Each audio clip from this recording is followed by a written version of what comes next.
Hello everyone, welcome to my YouTube channel. तो आज हम लोग एक ऐसे टॉपिक के बारे में बात करेंगे जिस टॉपिक की ज़रूरत हर इंसान को होती है। कभी ना कभी इस चीज़ की आपको ज़रूरत होने वाली है और आप इस चीज़ के बारे में सोचते भी होंगे। बहुत सारे लोगों को इस चीज़ के बारे में नहीं पता होगा, तो लॉ को चलिए जान लेते हैं और हो जाते थोड़े और अवेयर। वीडियो में पूरा बने रहिएगा। तो हमारा आज का टॉपिक है कि कैसे प्रॉपर्टी को डिस्ट्रीब्यूट किया जाएगा जब भी कोई एक हिंदू मेल मरता है बिना वसीयत बनाए। तो उस तरह की प्रॉपर्टी को पहले क्या बोलते हैं ये जान लो। उस तरह की प्रॉपर्टी को कहते हैं इंटेस्टेट। वीडियो को पूरी तरह से स्टार्ट करने से पहले कुछ और टर्म्स है जिनको हम लोग जान लेते हैं ताकि हम लोगों को आगे उन टर्म्स को समझने में दिक्कत ना हो। तो फर्स्ट टर्म हमारा ये है एग्नेट। एग्नेट का मतलब ये होता है कि अगर हम दो पर्सन्स को रेफरेंस पॉइंट मानते हैं तो उन दोनों के बीच का जो रिलेशन होगा, कोई भी एक फैमिली ट्री आप इमेजिन कर लो, उन दोनों के बीच का जो रिलेशन होगा उसमें बीच में केवल और केवल मेल्स आ रहे हैं, तो उसे कहते हैं एग्नेट। फिर होता है कॉग्नेट, जो कि इससे बिल्कुल अपोजिट होता है। कॉग्नेट में अगर हम लोग दो पर्सन को रेफरेंस लें तो उन दोनों के बीच के रिलेशन में जो फैमिली ट्रीज़ में मेंबर आएंगे तो वो केवल और केवल फीमेल होने चाहिए। और इन दोनों टर्म्स एग्नेट और कॉग्नेट्स में आप लोगों को एक बात का ध्यान रखना होगा कि दोनों जो आप लोग रेफरेंस ले रहे हो उनके जेंडर से कोई भी फ़र्क नहीं पड़ता है। मतलब एक मेल हो एक फीमेल हो, दोनों फीमेल हो, उससे कोई फ़र्क नहीं पड़ता, बट दोनों के बीच में जो लोग होते हैं उनसे फ़र्क पड़ेगा। अगर कोई हिंदू मेल मर जाता है तो सबसे पहले आएंगे क्लास 1 एयर्स, फिर क्लास 2 एयर्स, फिर आएंगे एग्नेट्स, फिर आएंगे कॉग्नेट्स। पहले तो हम लोग क्लास 1 एयर्स में देखेंगे, उसमें अगर कोई प्रेजेंट है तो उसको प्रॉपर्टी मिल जाएगी डिसीज्ड पर्सन की। फिर क्लास 2 एयर्स होंगे, अगर क्लास 1 एयर्स में नहीं प्रेजेंट तो क्लास 2 एयर्स में देखा जाएगा कि अगर इसमें कोई इंसान प्रेजेंट है तो उसको प्रॉपर्टी मिल जाएगी उस डिसीज्ड पर्सन की। फिर देखा जाएगा कि क्लास 1 एयर्स क्लास 2 एयर्स में अगर दोनों में ही कोई नहीं है तो जो एग्नेट्स होंगे उस फैमिली का जो फैमिली ट्री बनेगा उसमें जो एग्नेट्स होंगे उनमें प्रॉपर्टी का डिस्ट्रीब्यूशन होगा। और अगर एग्नेट्स भी नहीं है तो कॉग्नेट्स में। अगर इनमें से कोई भी नहीं है तो प्रॉपर्टी हो जाएगी सरकार की। अब हिंदू सक्सेशन एक्ट को पढ़ते वक्त आप लोगों को बहुत सारे टर्म्स मिलेंगे जैसे half blood, full blood, uterine blood. तो इन सब का मतलब क्या होता है?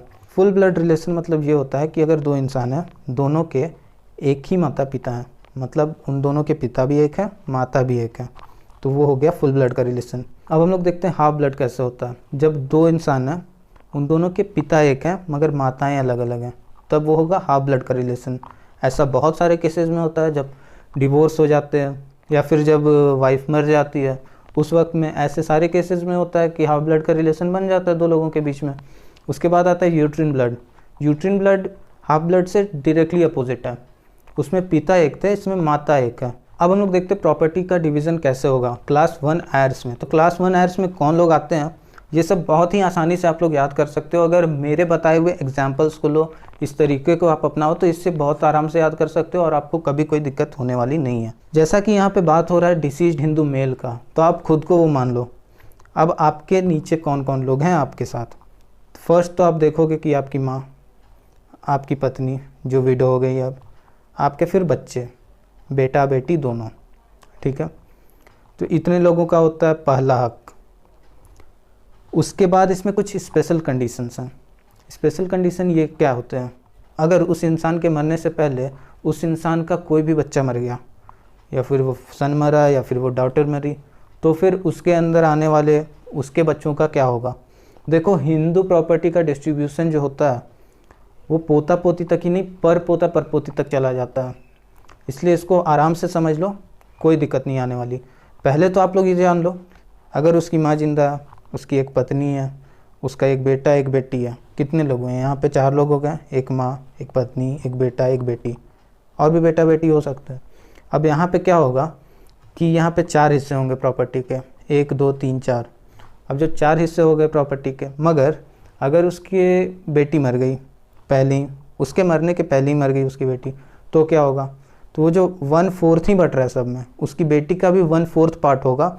और उसकी बेटी के नीचे के जो लोग आएंगे, मतलब उसकी बेटी की बेटी, उसकी बेटी का बेटा, या फिर अगर वो लोग भी मर गए तो उनके भी नीचे जो उनके बेटे बेटी होंगे, उन लोगों को जो प्रॉपर्टी में शेयर मिलेगा, ये 1/4 पार्ट जो ऊपर से निकल रहा है ना, उसी से मिलने वाला है। उन लोगों को इक्वल शेयर मिलेगा मगर अपने माता पिता के हिसाब से मिल रहा है। तो पहला वहाँ पे यही मिल रहा है कि जो डायरेक्टली हैं, जैसे कि उसकी माँ, उसकी पत्नी, उसके अपने बच्चे। अब जो उसका पोता हुआ, पोती हुई, या फिर पर पोता पर पोती, वहीं तक जाता है वैसे ये। तो वहाँ तक में अब जो देखा जाएगा तो वो लोग अपने माँ बाप के शेयर्स में से बांटेंगे। तो क्लास 1 आयर्स में ऐसे डिस्ट्रीब्यूशन होता है कि जो उसकी माँ हुई, उसकी विधवा पत्नी हुई, उसके जो बच्चे हुए हैं और बच्चों के बच्चों में भी वह आगे जाके डिस्ट्रीब्यूट होते जाता है, वो परपोता और परपोती तक जाता है। यहाँ पे कितना अच्छा डिस्ट्रीब्यूशन का सिस्टम बना हुआ है, केवल उसके बेटे को या बेटी को नहीं, अगर उसके बेटे या बेटी पहले मर जाते हैं तो उनके बच्चों को, अगर वो भी पहले मर जाते हैं तो उनके बच्चों को मिल जा रहा है यहाँ पे शेयर।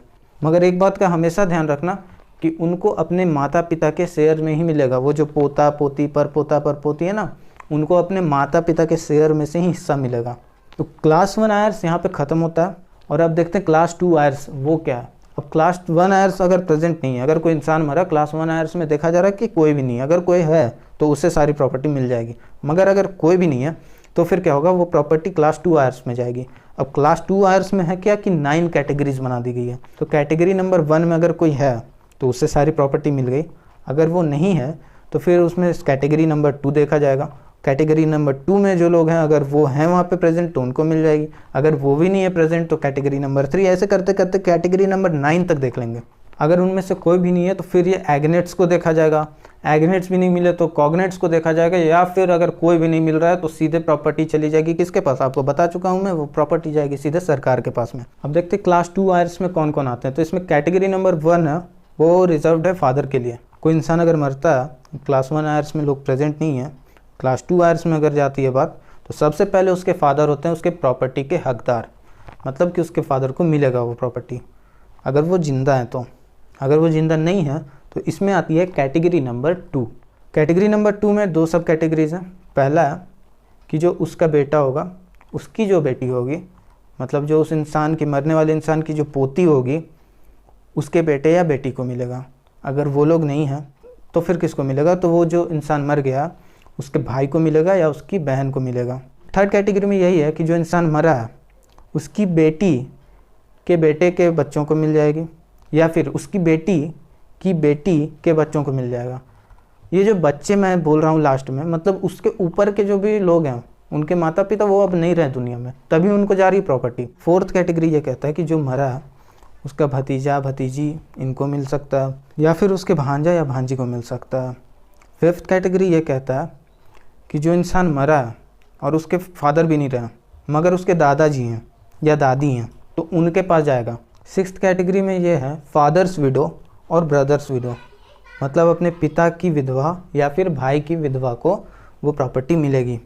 सेवेंथ ये है फादर्स ब्रदर और फादर्स सिस्टर, मतलब क्या हुआ कि जो इंसान मरा है उसके पिताजी के भाई बहन को मिलेगी प्रॉपर्टी।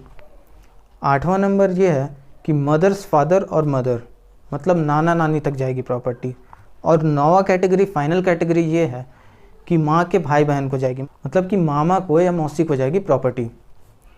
तो क्लास 2 आयर्स भी हमारा कंप्लीट हो गया। इस तरह से हम लोगों ने हिंदू सक्सेशन एक्ट में ये देख लिया कि क्लास 1 आयर्स में कितने लोग आते हैं, उनको बहुत आराम से याद रख सकते हो आप। क्लास 2 आयर्स में कौन लोग आते हैं उनको भी याद रख सकते हो। क्लास 1 आयर्स में अगर किसी को नहीं मिला तो क्लास 2 आयर्स में देखेंगे कि कैटेगरी नंबर 1 में किसको मिल रहा है। अगर वो लोग नहीं है तो कैटेगरी नंबर 2 में, अगर वो भी नहीं है तो कैटेगरी नंबर 3 में, ऐसे करते करते कैटेगरी नंबर 9 तक जाएंगे। अगर इनमें से कोई भी नहीं रहा तो फिर एग्नेट्स को देखा जाएगा, फिर कॉग्नेट्स को देखा जाएगा। कोई भी नहीं रहा तो सरकार के पास जाएगी वो प्रॉपर्टी। तो इस तरह से आप लोगों ने समझ लिया कि अगर एक हिंदू मेल मरता है तो उसकी प्रॉपर्टी कहाँ जाती है, उसकी प्रॉपर्टी के हकदार कौन होते हैं। इस पूरे वीडियो में आप लोगों ने हिंदू सक्सेशन एक्ट का ये पार्ट बहुत ही अच्छे से समझ लिया होगा। वीडियो को पूरा देखने के लिए थैंक यू। बने रहिएगा हमारे यूट्यूब चैनल पे। मिलते हैं आपसे।